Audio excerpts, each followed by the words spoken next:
So రాష్ట్ర ప్రజలందరికీ అట్లాగే దేశ ప్రజలందరికీ కూడా గణతంత్ర దినోత్సవ శుభాకాంక్షలు.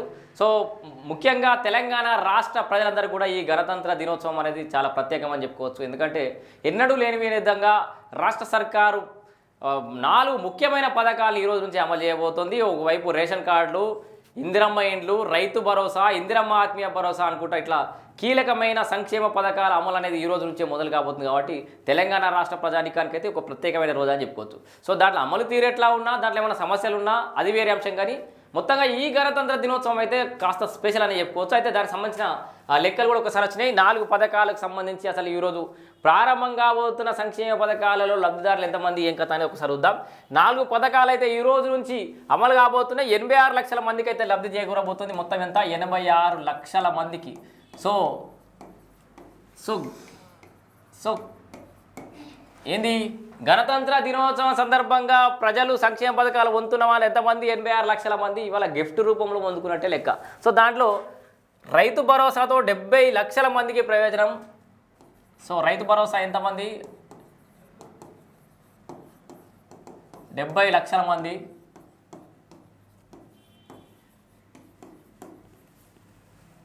సో రైతు భరోసా 70 లక్షల మంది. ఆత్మీయ భరోసాతో 7 లక్షల మంది.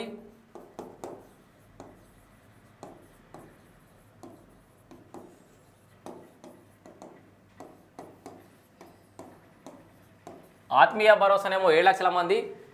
కొత్త రేషన్ కార్డులో ఒక 5 లక్షల మంది. ఇప్పుడు అంటే ఆల్రెడీ ఇప్పుడు ఇస్తున్నాయి అన్నట్టు.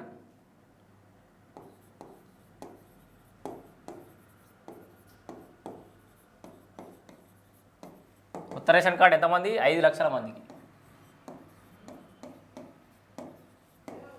కొత్త రేషన్ కార్డు 5 లక్షలు.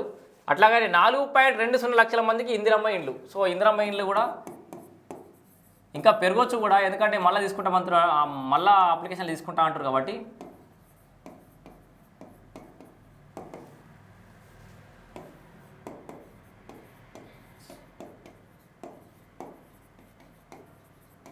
సో ఇవాళ గణతంత్ర దినోత్సవం సందర్భంగా తెలంగాణ రాష్ట్ర ప్రజలకు ఇన్ని రకాల ప్రయోజనాల్లో ఇంతమంది లబ్ధిదారులు అయితే ఉన్నారు.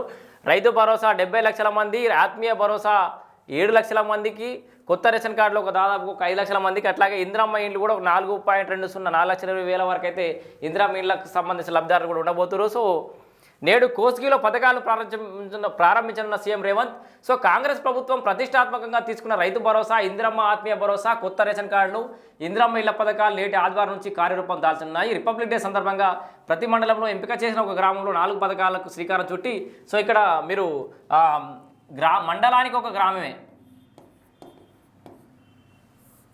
సో ఏవైతే ఈ 1 2 3 4 ఈ కీలకమైన సంక్షేమ పథకాలు ఉన్నాయో వీటి అమలు అనేది సాచురేషన్ పద్ధతిలో మండలానికి ఒక ఊరికి మాత్రమే మొదలు కాబోతున్నాయి ముందుగా.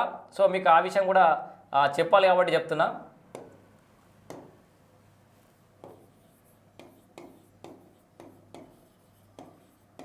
మండలానికి ఒక గ్రామం మాత్రమే.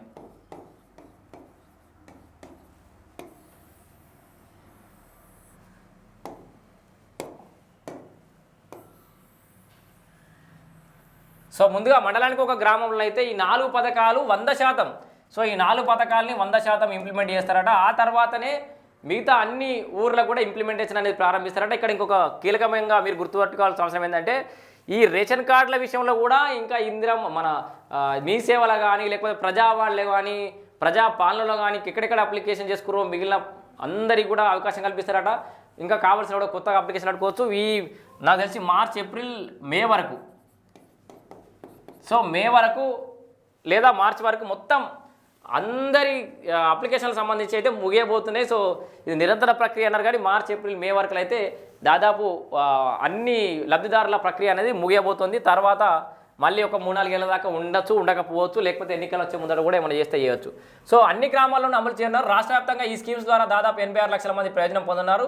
అర్హులైన లబ్ధిదారులకు అన్యాయం జరగకూడదనే ఉద్దేశంతో రేషన్ కార్డులు, ఇందిరమ్మ ఇళ్ల పథకాల కోసం వచ్చిన దరఖాస్తులను క్షుణ్ణంగా తనిఖీలు చేసి మార్చి చివరి నాటికి లబ్ధిదారులు ఎంపిక చేయనున్నారు. మార్చేనట, మే కాదు, మార్చ్. సో గుర్తుపెట్టుకోరి, వానితో వీడి పంచాయతీ, వీనితో వాడి పంచాయతీ పెట్టకుండా మార్చి లోపల వాళ్ళని అప్లికేషన్ చేయలేకపోయిన వాళ్ళు ఉంటే అప్లికేషన్ చేయరు. నాకు ఇందాక ఒక ఫోన్ చేసిరు, సారు మా ఊరికి వచ్చిన లొల్లి అయింది, మా ఊర్లో అసలు లబ్ధిదారులు ఎవరో తెలియదు, పేరు చదవలేదు, మేమే జర లొల్లి చేసాం అంటుండు. నేను పదే పదే పదే చెప్పిన, ఈ గ్రామ సభలు స్టార్ట్గా ముందుకే లైవ్లో చాలా లైవ్లలో చెప్పిన, దయచేసి గొడవలు చేయకుర్రి. నేను అన్నది ఏదో మీరు అంటే బీఆర్ఎస్లో లేకపోతే ఇంకోలో ఎవరైనా ప్రభుత్వం మీద రాజకీయ నాయకులు రాజకీయాలు చేస్తారు, వాళ్ళ తప్పు కాదు అది. మనం ఏం చేయాలి, ఫస్ట్ అధికారులు మన దగ్గరకు వచ్చి సర్వే చేసుకపోయిన డాటా ఏ రకంగా చేసిర్రు, పారదర్శకంగా డాటా ఉందా లేదా, వాళ్ళు చదివే లబ్ధిదారుల పేర్లలో బీఆర్ఎస్ ఉన్నాడా, బీజేపీ ఉన్నాడా, కాంగ్రెస్ ఉన్నాడా తర్వాత ముచ్చట, ఆల్రెడీ ఇల్లున్నోనికే ఇల్లు వచ్చిందా, జాగాలున్న ఆల్రెడీ వ్యవసాయ యోగ్యంగానే భూములకి ఏమో రైతు భరోసా పేర్లు చెప్పిరా, రేషన్ కార్డు బాగా డబ్బున్నోనికే ప్రభుత్వ ఉద్యోగం రేషన్ కార్డు వచ్చిందా, అసలు కరెక్ట్ లబ్ధిదారులకు అర్హులకే వచ్చినాయా లేదా అని మనం వినాలి కదా. ఫస్ట్ వాళ్ళు ఏం చదువుతున్నారో వింటే మనకు ఒక క్లారిటీ వస్తుంది. ఓ బొబ్బ పెట్టి టెంట్లు గుంజేసి కింద మీద చేసి వాడేవాడో ఇంకోటి ఇష్టమైన వార్తలు రాసి ఇదంతా దుకాణం అయ్యే వరకల్లా చాలామందికి లబ్ధిదారుల పేర్లు తెలియట. నాకు ఫోన్ చేసి లిస్ట్ అడుగుతారు, సార్ మా ఊరికి సంబంధించిన Indiramma list ration card list ఏమైనా ఉన్నా సార్ అని నాకు ఫోన్ చేసి అడుగుతారు. సో నేను ఏమంటున్నా అంటే ఆ రోజు గొడవ చేయకుండా కనుక ఉంటే కరెక్ట్గా డాటా మీకు తెలిసేది. సో గొడవ చేయడం వల్ల వాళ్ళకి లిస్టు తెలియకుండా పోయింది. సో ఆ తప్పు మళ్ళీ చేయొద్దు. మార్చి వరకు అయితే దీనికి సంబంధించిన అవకాశం ఉంది. మార్చి దాకా అయితే ఏమన్నా ఉంటే అన్ని సంక్షేమ పథకాలకు సంబంధించి ఇందిరమ్మ ఇండ్లకు సంబంధించి లిస్టులో పేరు వస్తే మీరు మళ్ళీ అప్లై చేయాల్సిన అవసరం లేదు. రేషన్ కార్డు లిస్టులో పేరు వస్తే మీరు మళ్ళీ అప్లై చేయాల్సిన అవసరం లేదు. మీ మీద ఎవరైనా అభ్యంతరాలు తెలిస్తే వాళ్ళు మాత్రమే అధికారులు మళ్ళీ వెరిఫికేషన్ చేసుకునే అవకాశం అయితే ఉంది అంతే. ఇక మిగతా వాళ్ళు అప్లై చేయాల్సిన అవసరం లేదు. అప్లై చేసి కూడా రాని వాళ్ళు ఎవరు ఉంటే మళ్ళీ అప్లై చేసుకోండి అంతే. ఇక మెజారిటీ కుటుంబాలకు ప్రయోజనం. ఈ 4 స్కీమ్స్ అమలుతో ప్రతి గ్రామంలోని మెజారిటీ కుటుంబాలు ప్రయోజనం పొందనున్నాయి. ప్రతి ఫ్యామిలీ ఏదో ఒక పథకం ద్వారా లబ్ధి పొందుతున్నారని అధికారులు అభిప్రాయపడుతున్నారు. రైతు భరోసా పథకం ద్వారా గ్రామంలోని రైతులు ప్రయోజనం పొందడంతో పాటు రైతు కూలీలు సైతం ప్రభుత్వం నుంచి మొదటిసారి ఆర్థిక సాయం అందుకున్నారు. ఇప్పటి వరకు రేషన్ కార్డు లేని కుటుంబాలకు ప్రభుత్వం కొత్తగా కార్డులు మంజూరు చేయనుంది. అలాగే సొంత జాగా ఉండి ఇల్లు లేని నిరుపేదలకు ఇద్దరం ఇల్లు కూడా ఇస్తున్నారు. మిగతాది 8వ ఉంది, ఒకసారి చూద్దాం.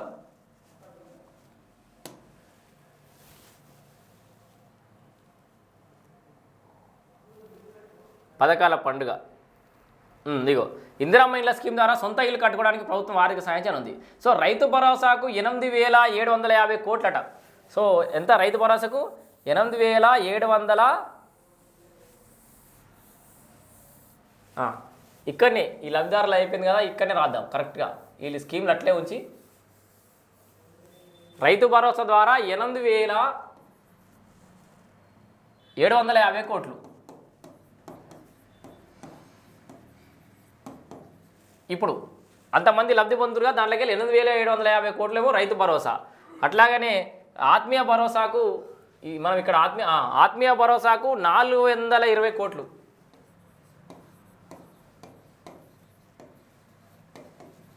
రైతు భరోసాకు 8,750 కోట్లు, ఆత్మీయ భరోసాకు 420 కోట్లు.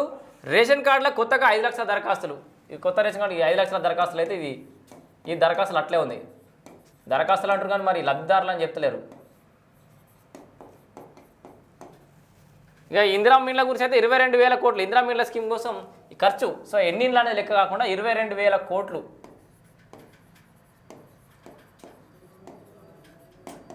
సో మొత్తంగా 22,000 కోట్ల రూపాయలు ఇందిరమ్మ ఇండ్ల కోసం అయితే ఖర్చు పెట్టబోతున్నారు. సో దాంట్లో కేంద్ర ప్రభుత్వ సహకారం కూడా తీసుకుంటారు. మన ప్రధానమంత్రి ఆవాస్ యోజన పథకం కింద వస్తే 2.0లో చేరిన మొట్టమొదటి రాష్ట్రంగా తెలంగాణ రాష్ట్రం ఉండబోతోంది. సో దానికి సంబంధించిన ప్రక్రియ కూడా వేగవంతం కాబోతుంది. రాష్ట్రం మీద భారం కాకుండా ఇందిరమ్మ ఇండ్ల స్కీమ్ అయితే సక్సెస్ఫుల్గా కంటిన్యూ కాబోతుంది. ఇక్కడ రైతు భరోసాకు 8,750 కోట్లు, సాగు యోగ్యమైన భూములకు మాత్రమే రైతు భరోసా ఇచ్చేందుకు కాంగ్రెస్ సర్కార్ సిద్ధమైంది. దీని ప్రకారం ప్రతి ఎకరాకు సీజన్కు 6,000 చొప్పున ఆర్థిక సాయం చేయనుంది. రబీ సీజన్ కింద ఈ నెల 27 నుంచి రైతుల అకౌంట్లలో నగదు జమ చేయనున్నారు. ఎప్పటి నుంచి? ఈ నెల 27 నుంచి, అంటే రేపటి నుండి. ఇలా గణతంత్ర దినోత్సవం కదా, రేపటి నుంచి రైతు భరోసా అనేది అకౌంట్లలో పైసలు పడబోతున్నాయి. అందుకు దాదాపుగా 8,750 కోట్లు ఖర్చు అవుతుందని అధికారుల లెక్కలో తేలింది. రాష్ట్ర వ్యాప్తంగా సాగుకు అనువైన భూములు దాదాపు 1,46,00,000 ఉన్నట్టు. సో ఈ సాగు యోగ్యమైన భూములు ఎన్ని? సాగు యోగ్యమైన భూములు 1,46,00,000 ఎకరాలు.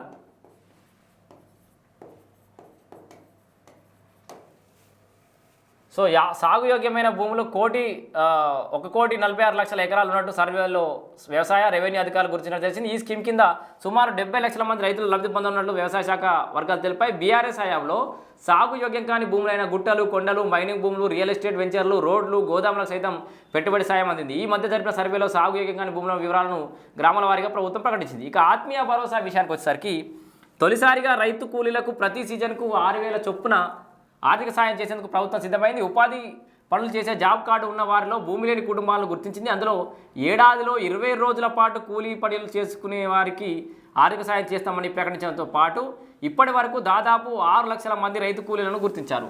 సో రాష్ట్ర వ్యాప్తంగా నిర్వహించిన గ్రామ సభల్లో మరో 1,00,000 మంది తమ రైతుల కూలీగా గుర్తించాలని దరఖాస్తు చేస్తున్నారు. ఇంకొక 1,00,000 మంది తమను రైతు కూలీగా గుర్తించమని మనం దరఖాస్తు చేసుకున్నారు. వీరందరికీ వ్యవసాయ భూములు లేవు, కానీ 20 రోజుల కన్నా తక్కువ పని దినాలు చేసినట్టు అధికారులు గుర్తించారు. సో వీళ్ళు ఒక ఇందిరమ్మ ఆత్మీయ భరోసా ఒక దాన్ని ఏమంటారు ఒకటి పెట్టిరు కదా, దాని ఏమంటారు అర్హత, దానికి ఎలిజిబిలిటీ పెట్టిరు కదా, ఏడాదిలో కనీసం 20 రోజులు పని చేసి ఉండాలని చెప్పేసి ఏదైతే నిబంధన పెట్టిరో దాంట్లో కాకపోతే ఈ 1,00,000 మంది ఎవరైతే అప్లై చేసుకున్నారో వాళ్ళు 20 రోజులు 10 దినాలు చేయలేకపోయారు, కానీ భూమి లేదు. సో వాళ్ళని అర్హులుగా గుర్తించాలి రాష్ట్ర ప్రభుత్వాన్ని ఈ సందర్భంగా నేను కూడా కోరుకుంటున్నా. ఒకవేళ వీరందరినీ అర్హులుగా ప్రభుత్వం గుర్తిస్తే ఆత్మీయ భరోసా కింద దాదాపు 7 లక్షల మందికి ఆర్థిక సాయం చేసేందుకు 420 కోట్లు ఖర్చు అవుతుందని అధికారులు అంచనాకు వచ్చారని తెలిసింది. ఇక ఆత్మీయ భరోసా విషయం ఇట్లుంటే ఇక రేషన్ కార్డులకు సంబంధించిన అంశం చూద్దాం ఒకసారి. రేషన్ కార్డులకు కొత్తగా 5 లక్షల దరఖాస్తులు. గతంలో ఇచ్చిన దరఖాస్తులను పరిశీలించిన ప్రభుత్వం 3.3 లక్షల కొత్త రేషన్ కార్డులను జారీ చేసేందుకు సిద్ధమైంది. కానీ లిస్టులో తమ పేరు లేదని గ్రామాల్లో పెద్ద ఎత్తున అభ్యంతరాలు రావడంతో మళ్ళీ కొత్తగా దరఖాస్తులు స్వీకరించారు. వీటన్నింటినీ పరిశీలిస్తే అదనంగా మరో 1,50,000 మందికి కొత్త రేషన్ కార్డులు జారీ చేయాల్సి ఉంటుందని ప్రభుత్వం ప్రాథమికంగా నిర్ణయానికి వచ్చినట్టు తెలిసింది. సో మొత్తంగా రాష్ట్ర వ్యాప్తంగా కొత్తగా సుమారు 5 లక్షల మందికి కొత్త రేషన్ కార్డులు రానున్నాయి. ప్రజాపాలనలో స్టేట్ వైడ్ దాదాపు 13 లక్షల మంది కొత్త రేషన్ కార్డులకు దరఖాస్తు చేసుకున్నారు. 13 లక్షల మంది, 3 లక్షలు గుర్తిస్తే 13 లక్షలు అప్లై చేస్తే 3 లక్షలు గుర్తించారు. ఇంకో 1,00,000 2 లక్షలు పెరుగుతున్నాయి, 5 లక్షలు అవుతున్నాయి. ఇక కానీ అందులో చాలామంది పేర్లు తమ తల్లిదండ్రులకు ఉన్న రేషన్ కార్డులో ఉన్నాయి. అక్కడ తొలగించి కొత్తగా రేషన్ కార్డులు ఇచ్చేందుకు ప్రభుత్వం కసరత్తు చేస్తుంది. సో అక్కడ తొలగించి కొత్త రేషన్ కార్డులు ఇవ్వడానికి కూడా ప్రభుత్వం కసరత్తు చేస్తుంది. ఎందుకంటే దాంట్లో ఉన్న మనిషికి ఇచ్చే బియ్యం గంతే ఇస్తావు, పక్కకు వచ్చినా గంతే ఇస్తావు, కొత్త వాళ్ళనే ఆడేస్తారు. పెద్ద ప్రభుత్వం మీద భారం పడే అవకాశం ఏం లేదు. సో ఈ విషయంలో కూడా సర్కార్ ఆలోచన చేయాలి. ఇక ఇందిరమ్మ ఇండ్ల స్కీమ్ గురించి చూద్దాం ఒకసారి. ఇందిరమ్మ ఇండ్ల స్కీమ్ కోసం 22,000 కోట్లు ఖర్చు అవుతుందని ప్రభుత్వం ప్రాథమిక అంచనాకు వచ్చింది. దీనికోసం రాష్ట్ర వ్యాప్తంగా 86 లక్షల దరఖాస్తులు వచ్చినట్టు సమాచారం. సొంత స్థలం ఉండి ఇల్లు లేని వారిని మొదటగా లబ్ధిదారులుగా గుర్తిస్తామన్నారు. ఇందులో వృద్ధులు, సఫాయి కార్మికులు, వితంతువులకు ప్రయారిటీ ఇవ్వనున్నారు. తొలి విడతలో ఒక్కో అసెంబ్లీ సెగ్మెంట్కు 3,500 ఇండ్లను మంజూరు చేయనున్నారు. ఈ లెక్కన రాష్ట్ర వ్యాప్తంగా 4,16,500 మంది లబ్ధిదారులను గుర్తించి వారికి 5 లక్షల చొప్పున ఆర్థిక సాయం అందించనున్నారు. అంతేకాకుండా సీఎం కోటాలో ఈసారి మరో 4 నుంచి 5,000 మందికి ఇందిరమ్మ ఇళ్లను ప్రభుత్వం మంజూరు చేసే అవకాశం ఉన్నది. అంటే ముఖ్యమంత్రి ప్రత్యేక చొరవ తీసుకొని ఎవరైనా లేని వాళ్ళకు సీఎం కోటాలో ఒక 4 నుంచి 5,000 మందికి అయితే ఇందిరమ్మ ఇళ్లను ప్రభుత్వం మంజూరు చేసే అవకాశం ఉంది. ఈ 4 పథకాలను సీఎం రేవంత్ రెడ్డి తన సొంత నియోజకవర్గం కొడంగల్లోని కోస్గిలో ప్రారంభించినారు. సో మొత్తంగా ఇటు రైతు భరోసా, ఇటు ఆత్మీయ భరోసా, రేషన్ కార్డులు, ఇందిరమ్మ ఇళ్లకు సంబంధించిన వివరాలు అయితే ఇట్లా ఉన్నాయి.